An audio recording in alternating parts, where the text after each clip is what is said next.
2025ஆம் ஆண்டு நடைபெற்ற குடிமைப்பணி தேர்வில் அகில இந்திய அளவில் 585ஆம் இடம் எடுத்து சாதனை படைச்சிருக்காரு. தருமபுரி மாவட்டம் அரூர் தாலுகாவில் உள்ள கட்டரசம்பட்டி கிராமத்தைச் சேர்ந்த அருண்குமார் அவர்கள். குடிமைப்பணி முதன்மை தேர்வு முழுவதும் தமிழில் எழுதி இவர் வெற்றி பெற்றிருக்கிறார் அப்படிங்கிறது குறிப்பிடத்தக்கது.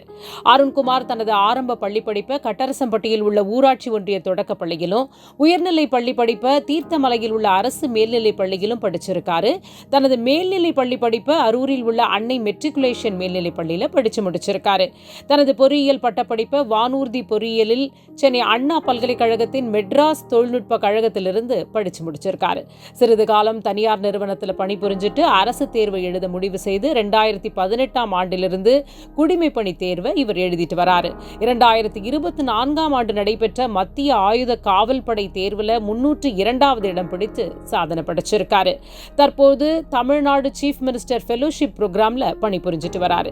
இவருடைய குடும்பம் சாதாரண விவசாய குடும்பம். இவருடைய தந்தையார் திரு அருணாச்சலம் மற்றும் தாயார் கோவிந்தி இருவரும் விவசாயத்தில் ஈடுபட்டிருக்கிறாங்க. இவருக்கு 2 சகோதரர்கள் இருக்காங்க. குடிமைப்பணி தேர்வில் தாம் வெற்றி பெற்ற அனுபவத்தையும், இளைஞர்கள் வெற்றியை எவ்வாறு அடைய முடியும் என்ற வழிமுறைகளையும் நமக்கு இங்க அவர் சொல்லியிருக்காரு. வாங்க கேட்கலாம்.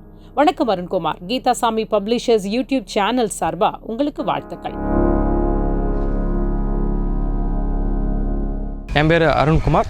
நான் நடந்து முடிஞ்ச யூபிஎஸ்சி சிவில் சர்வீஸ் எக்ஸாமினேஷன்ஸில் 585 ரேங்க் வாங்கியிருக்கேன். நான் என்னுடைய முதன்மை தேர்வை முழுக்க தமிழில் எழுதியிருந்தேன். அதே சமயம் என்னுடைய ஆப்ஷனல் சப்ஜெக்ட் தமிழ் லிட்ரேச்சர். நான் காலேஜ் இன்ஜினியரிங் முடிச்சிருந்தேன். இன்ஜினியரிங் முடிச்சிருந்தாலும் நான் ஆப்ஷனல் சப்ஜெக்ட் தமிழ் ஆப்ஷன் எடுத்திருந்தேன், தமிழ் லிட்ரேச்சர் எடுத்திருந்தேன். ஏன்னா நான் முன்னாடி சொல்லியிருந்த மாதிரி நான் எந்த இன்ஸ்டியூஷன்ஸுக்கும் போகலை, தனியாக தான் படித்தேன். சரி, தனியாக படிக்கிறதுக்கு எனக்கு தமிழ் இப்போ சரியாக இருக்கும்னு நான் நினச்சேன். ஏன்னா எனக்கு ஸ்கூல் படிக்கும்போது தமிழ் மேலே ஆர்வம் அதிகமாக இருந்தது. ஸோ இந்த ஃபேக்டர்ஸை நான் கருத்தில் கொண்டு நானாகவே தமிழ் லிட்ரேச்சர் எடுத்து படிக்க ஆரம்பிச்சிட்டேன்.